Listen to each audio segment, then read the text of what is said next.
السلام علیکم ورحمۃ اللہ وبرکاتہ۔ جی علمہ البیان کے میرے شرکاء و ساتھی، سیرت النبی صلی اللہ علیہ وسلم کے درس کا سلسلہ جاری ہے، اور یہ مختصر درس اس مقصد سے خاص طور سے روزانہ آپ کے حضور پیش کیے جا رہے ہیں کہ اس مختصر سی تفصیلات سے آپ میں سیرت نبوی صلی اللہ علیہ وسلم کے تفصیلی علم کا شوق جاگے، اور آپ اپنے کام کاج سے وقت نکال کر رسول اللہ صلی اللہ علیہ وسلم کی سیرت کو جاننے کی کوشش کریں۔ یاد رکھیں، میں نے کل بھی یہ بات کہی ہے اور پہلے بھی کہتا آیا ہوں کہ حضور پاک صلی اللہ علیہ وسلم کی سیرت جاننا یہ قرآن مجید کا عین حکم ہے، اور پھر رسول اللہ صلی اللہ علیہ وسلم کو اپنے زندگی کا نمونہ بنانا، اپنا آئیڈیل بنانا، یہ تو حکم ربی ہے، اور یہ سب کچھ کا راستہ آپ کی سیرت کے مطالعے سے ہی کھلتا ہے۔ آج میرا موضوع حضانت و رضاعت ہے، یعنی حضور پاک صلی اللہ علیہ وسلم کی ولادت باسعادت کے بعد آپ صلی اللہ علیہ وسلم کی جو دودھ پلانے کی اور آپ کی خدمت کا باب ہے، وہ آج میرا موضوع ہے۔ حضور پاک صلی اللہ علیہ وسلم چند دن حضرت ابو طالب کی باندی صوبیہ سے آپ نے دودھ پیا، پھر عبد المطلب نے اپنے یتیم پوتے کے لیے، جن سے زیادہ اپنی اولاد میں ان کو کوئی محبوب نہ تھا، دیہات کی کسی دودھ پلانے والی کی تلاش شروع کی۔ عرب اس زمانے میں اپنے بچوں کی رضاعت اور ابتدائی پرورش کے لیے شہروں سے زیادہ دیہاتوں کو پسند کرتے تھے، اس لیے کہ وہاں کی آب و ہوا زیادہ صاف پاکیزہ، اور وہاں کے رہنے والوں کے اخلاق میں اعتدال اور سلامتی طبع زیادہ نمایاں تھی۔ شہر کے مفاسد سے بھی حفاظت تھی، اور وہاں کی زبان بھی صحیح اور فصیح مانی جاتی تھی۔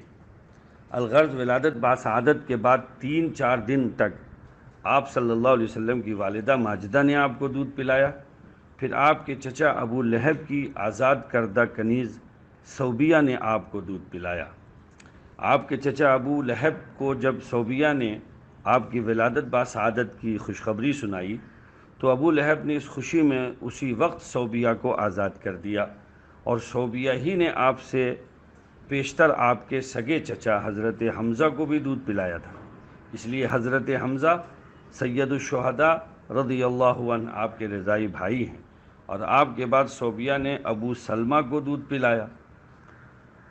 صحیح بخاری شریف میں ام المومنین ام حبیبہ رضی اللہ تعالی عنہا سے مروی ہے کہ میں نے ایک بار رسول اللہ صلی اللہ علیہ وسلم کی خدمت میں عرض کیا کہ میں نے یہ سنا ہے کہ آپ ابو سلمہ کی بیٹی درہ سے نکاح کا ارادہ رکھتے ہیں۔ آپ نے بطور تعجب فرمایا کہ ام سلمہ کی بیٹی سے جو میری تربیت میں ہے، اگر درہ میری ربیبہ نہ ہوتی تب بھی میرے لیے حلال نہیں ہو سکتی تھی، کیونکہ وہ میری رضائی بھتیجی ہے، اس لیے مجھ کو اور اس کے باپ ابو سلمہ کو صوبیہ نے دودھ پلایا ہے۔ ابن عباس سے مروی ہے کہ نبی پاک صلی اللہ علیہ وسلم سے عرض کیا گیا کہ اگر آپ حضرت حمزہ کی بیٹی سے نکاح فرما لیں تو کیسا ہے؟ آپ نے فرمایا وہ میری رضائی بھتیجی ہے۔ صوبیہ کے اسلام میں علماء کا اختلاف ہے، بہرحال نبی کریم صلی اللہ علیہ وسلم صوبیہ کا بہت احترام فرماتے تھے۔ حضرت خدیجہ سے نکاح ہو جانے کے بعد صوبیہ آپ کی خدمت میں حاضر ہوا کرتی تھیں۔ ہجرت کے بعد بھی مدینہ منورہ سے آپ صوبیہ کے لیے کبھی ہدیہ بھیجتے۔ جب مکہ مکرمہ فتح ہوا تو آپ نے صوبیہ اور ان کے بیٹے مسروح کو دریافت کیا، معلوم ہوا کہ دونوں کا انتقال ہو چکا ہے۔ پھر فرمایا کہ اس کے اقارب میں سے کوئی زندہ ہے تاکہ اس کے ساتھ کچھ سلوک اور احسان فرمائے۔ معلوم ہوا کہ اس کے خیش و اقارب میں سے کوئی زندہ نہیں۔ مرنے کے بعد ابو لہب کو کسی نے خواب میں دیکھا کہ نہایت بری حالت میں ہے۔ پوچھا کہ کیا حال ہے؟ ابو لہب نے کہا کہ میں نے تمہارے بعد کوئی راحت نہیں دیکھی مگر صرف اتنی کہ صوبیہ کے آزاد کرنے کی وجہ سے سر انگشت کی مقدار پانی پلایا دیا جاتا ہے۔ بخاری شریف، یعنی جس انگشت کے اشارے سے آزاد کیا تھا اسی کے بقدر مجھ کو پانی مل جاتا ہے۔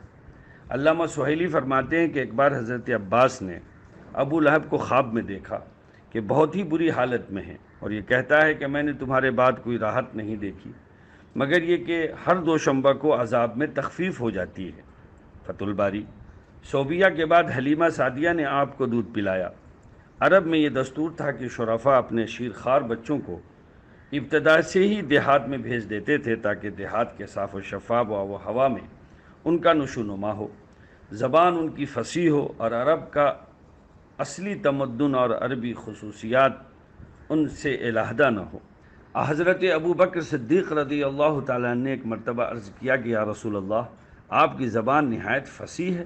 تو آپ نے فرمایا، اول تو میں قریش میں سے ہوں، پھر بنی سعد میں نے دودھ پیا ہے۔ قبیلہ بنی سعد کی عورتیں اس کام میں اور فصاحت و بلاغت میں خاص شہرت رکھتی تھیں۔ جی، اسی دستور کے مطابق ہر سال بنی سعد کی عورتیں شیرخوار بچوں کی تلاش میں مکہ آیا کرتی تھیں۔ حلیمہ سعدیہ فرماتی ہیں کہ میں بنی سعد کی عورتوں میں شیرخوار بچے کی تلاش میں مکہ آئی۔ میرے ساتھ میرا شوہر اور ایک میرا شیرخوار بچہ بھی تھا۔ سواری کے لیے ایک لاغر اور دبلی گدھی اور ایک اونٹنی، جس کا یہ حال تھا کہ ایک قطرہ دودھ کا اس سے نہ نکلتا تھا کہ ہم بھوک کی وجہ سے رات بھر نہ سوتے۔ بچے کا یہ حال کہ تمام شب بھوک کی وجہ سے روتا بلبلاتا۔ میرے پستانوں میں اتنا دودھ نہ تھا کہ جس سے بچہ سیر ہو سکے۔ کوئی عورت ایسی نہ رہی کہ جس پر آپ صلی اللہ علیہ وسلم کو پیش نہ کیا گیا ہو، مگر جب یہ معلوم ہوتا کہ آپ یتیم ہیں تو فوراً انکار کر دیتی کہ جس کے باپ ہی نہیں، اس سے معاوضہ حق الخدمہ ملنے کی کیا توقع کی جائے۔ مگر یہ کسی کو معلوم نہ تھا کہ یتیم نہیں بلکہ در یتیم ہیں، اور یہ مبارک مولود ہے جس کے ہاتھوں میں قیصر و کسریٰ کے خزائن کی کنجیاں رکھی جانے والی ہیں۔ دنیا میں اگرچہ اس کا کوئی والی اور مربی اور حق الخدمہ معاوضہ دینے والا نہیں، مگر وہ رب العالمین جس کے ہاتھ میں تمام زمین و آسمان کے بے شمار خزائن ہیں، وہ اس یتیم کا والی اور متولی ہے۔ واللہ یتولی الصالحین، اور اس کی پرورش اور تربیت کرنے والوں کو ہم کے وہم و گمان سے زائد حق الخدمت دینے والا ہے۔ سب عورتوں نے شیرخوار بچے لے لیے، صرف حلیمہ خالی رہ گئیں۔ جب روانگی کا وقت آیا تو حلیمہ کو خالی ہاتھ جانا شاق معلوم ہوا۔ یکایک غیب سے حلیمہ کے دل میں اس یتیم کے لینے کا نہایت قوی داعیہ اور شدید تقاضا پیدا ہوا، اور حلیمہ نے اپنے شوہر سے جا کر کہا، واللہ لأذهبن لی ذلک الیتیم فلا تأخذنہ، قال لا علیک عسى اللہ ان یجعل لنا فیہ برکہ۔ خدا کی قسم میں ضرور اس یتیم کے پاس جاؤں گی اور ضرور اس کو لے کر آؤں گی۔ شوہر نے کہا کہ اگر تو ایسا کرے تو کوئی حرج نہیں، امید ہے کہ حق جل مجدہ اس کو ہمارے لیے خیر و برکت کا سبب بنائے۔ حضرات، برکت لغت میں خیر الہی کا نام ہے۔ برکت لغت میں خیر الہی کا نام ہے، یعنی اس خیر اور اس بھلائی کا نام ہے جو براہ راست اللہ کی طرف سے نازل ہو اور اسباب ظاہری کو اس میں دخل نہ ہو۔ ایسا ہی المفردات امام راغب اصفہانی میں اس کی تشریح ہے۔ ایک حدیث قدسی میں ہے کہ اللہ جل شانہ فرماتے ہیں کہ انا عند ظن عبدی بھی، کہ بندہ میرے ساتھ جیسا گمان کرتا ہے میں اس کے مطابق اس کے ساتھ معاملہ کرتا ہوں۔ حلیمہ اسی برکت کی امید پر آپ کو لے آئیں۔ اللہ نے اسی امید کے مطابق ان پر برکتوں کا دروازہ کھول دیا۔ بنی سعد کی اور عورتوں نے مخلوق سے طمع باندھی اور حلیمہ نے خالق سے امید باندھی۔ حلیمہ کہتی ہیں کہ اس مولود مسعود کا گود میں لینا تھا کہ پستان بالکل خشک تھے، وہ دودھ سے بھر آئے۔ اتنا دودھ ہوا کہ آپ بھی سیراب ہو گئے اور آپ کا رضائی بھائی بھی سیر ہو گیا۔ اونٹنی کا دودھ دوہنے کے لیے اٹھے تو دیکھتے کیا ہیں کہ تھن دودھ سے بھرے ہوئے ہیں۔ میں نے اور میرے شوہر نے خوب سیر ہو کر دودھ پیا۔ رات نہایت آرام سے گزری۔ صبح ہوئی تو شوہر نے حلیمہ سے کہا، اے حلیمہ خوب سمجھ لے، خدا کی قسم تو نے بہت ہی مبارک بچہ لیا ہے، لقد اخذت نسمۃ مبارکہ۔ اس پر حلیمہ نے کہا، واللہ انی لارجو ذلک، خدا کی قسم میں یقین سے کہتی ہوں کہ البتہ میں اللہ سے یہی امید رکھتی ہوں۔ اب قافلے کی روانگی کا وقت آیا اور سب سوار ہو کر چل پڑے۔ حلیمہ بھی اس مولود مسعود کو لے کر سوار ہوئی۔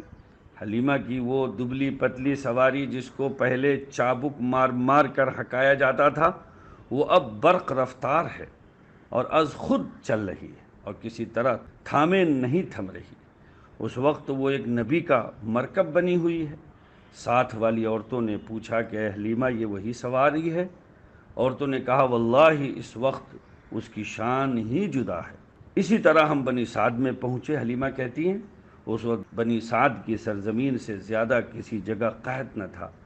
میری بکری جب شام کو چراگاہ سے واپس آتی تو دودھ سے بھری ہوئی ہوتی اور دوسروں کی بکریاں بالکل بھوکی آتی، تھنوں میں ایک قطرہ دودھ نہ ہوتا۔ یہ دیکھ کر لوگوں نے اپنے چرواہوں سے کہا کہ تم بھی اسی جگہ چرایا کرو جہاں حلیمہ کی بکریاں چرتی ہیں۔ چنانچہ ایسا ہی کیا گیا، مگر پھر بھی یہی ہوا کہ شام کو حلیمہ کی بکریاں پیٹ بھری ہوئی دودھ سے لبریز آتی اور دوسری بکریاں بھوکی واپس آتی، تھنوں میں دودھ کا ایک قطرہ نہ ہوتا۔ حلیمہ کہتی ہیں کہ اللہ تعالی ہم کو اس طرح خیر و برکت دکھاتا رہا اور ہم اللہ کی طرف سے اسی طرح خیر و برکت کا مشاہدہ کرتے رہے۔ اسی طرح جب 2 سال پورے ہو گئے تو میں نے آپ کا دودھ چھڑا دیا۔ جب 2 سال پورے ہو گئے تو حلیمہ آپ کو لے کر مکہ مکرمہ آئیں تاکہ حضرت آمنہ کی امانت ان کے حوالے کریں، مگر آپ کے وجود مسعود کی وجہ سے خداوند ذوالجلال کی جو برکتیں مبذول حلیمہ کے یہاں ہو رہی تھیں، اس وجہ سے حلیمہ نے حضرت آمنہ سے درخواست کی اس در یتیم کو اور چند روز میرے پاس چھوڑ دیں۔ ان دنوں مکے میں وبا بھی تھی، چنانچہ حلیمہ کا غیر معمولی اصرار، اس لیے حضرت آمنہ نے حلیمہ کی درخواست منظور کی اور آپ کو اپنے ہمراہ لے جانے کی اجازت دے دی۔ حلیمہ آپ کو لے کر بنی سعد واپس آ گئیں۔ چند ماہ گزرنے کے بعد آپ بھی اپنے رضائی بھائیوں کے ساتھ جنگل میں بکریاں چرانے جانے لگے۔ بھائیوں، اللہ تبارک و تعالیٰ نے ہمارے نبی حضرت محمد صلی اللہ علیہ وسلم کو بافیض شخصیت بنایا۔ وہ جہاں گئے، جس علاقے میں گئے، جس سے ملے، ہر جگہ خیر و برکات کا ظہور ہوتا گیا۔ اس کی کچھ حصے انشاءاللہ کل آئندہ آپ کے سامنے پیش کیا جائے گا۔